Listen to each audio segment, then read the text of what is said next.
If you're planning a Thailand visa run anytime soon, you might want to watch this first.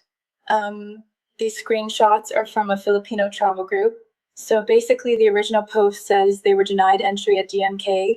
They said they now need a business or work visa if they want to come back, even though they were only planning to stay for 30 days.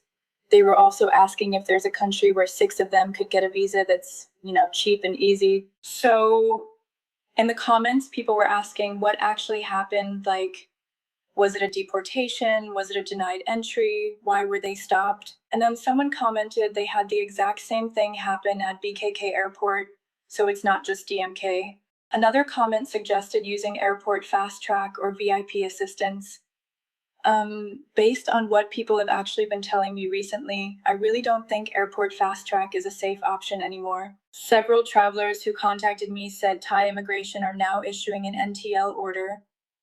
So the pattern I've been seeing is people with lots of visa exempt entries, especially if they've had back-to-back tourist visa extensions, border runs, or even repeated 2-week Thailand visa exempt entries. And from what they told me, no explanation and no 20,000 baht show money was enough. If you've been entering Thailand over and over for the past several years, immigration may see that as abusing the system, even if your reasons are genuine. And one more thing, people keep saying just do an A2A, but an NTL isn't really the same thing. If you get an NTL, you generally can't just land in another country and immediately fly back into Thailand. You'd normally have to return to your home country or to a country where you actually have permanent residency. Now, after I made my previous videos, quite a few people actually contacted me privately and shared what happened to them. And honestly, there were a lot more similarities than differences. Most of the people who were detained had been entering Thailand repeatedly on visa exemptions. And I'm not just talking about people staying for months. Some were literally doing short in and out trips, spending maybe 1 or 2 weeks in Thailand before leaving and coming back again. Some of them also previously had student visas, even if those student visas had already expired. I even heard from someone who used to study in Singapore. Others had permanent residency in another country before, but their PR cert had already expired. And one thing that surprised me, a lot of them actually had the required 20,000 baht in cash. So, at least based on the people who contacted me, having the show money wasn't what determined whether they were allowed in. Now, this is how several people described the process to me. They were told to book a ticket out of Thailand.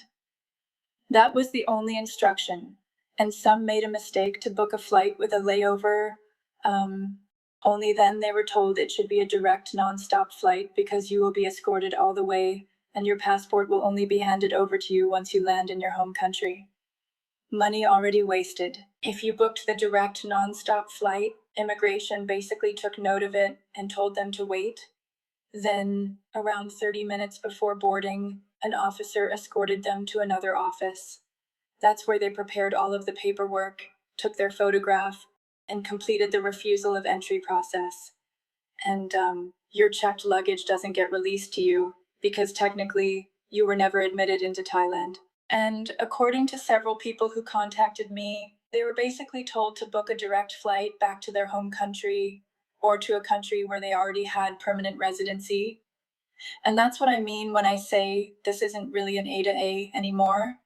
From what they told me, if you return directly to your home country or somewhere you legally reside, you generally aren't issued an NTL. But if your plan is just to fly to another country and immediately come back into Thailand, that's where they said they risked receiving an NTL order. So, for a lot of these travelers, there wasn't really an option to just bounce to another nearby country and try again. And what really struck me, they felt like they were being treated as though they had committed some major immigration offense, even for those minor mistakes filling out some info in their digital arrival card. When, from their perspective, they had simply been using the visa exempt system the way they believed it was allowed. And I think that's where a lot of the frustration comes from.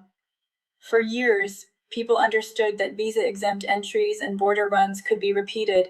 But based on the experiences people have been sharing with me, immigration now seems to be looking much more closely at your overall travel history, despite only staying few days at a time. So, even if every single entry you made was legal at the time, a long pattern of consecutive entries may still work against you. And just to compare, take Vietnam for example.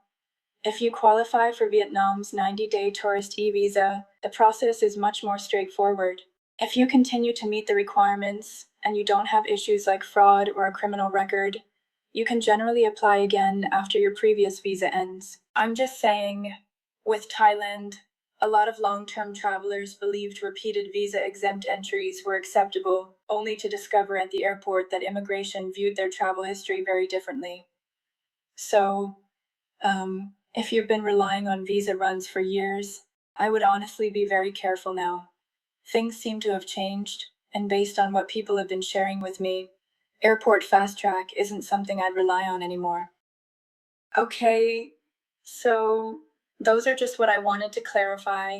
Thailand is deporting tourist visa exempt tourists, and most people still do not know what is going on. Thank you for watching. This is the Roaming Asian. I'll see you on the next one.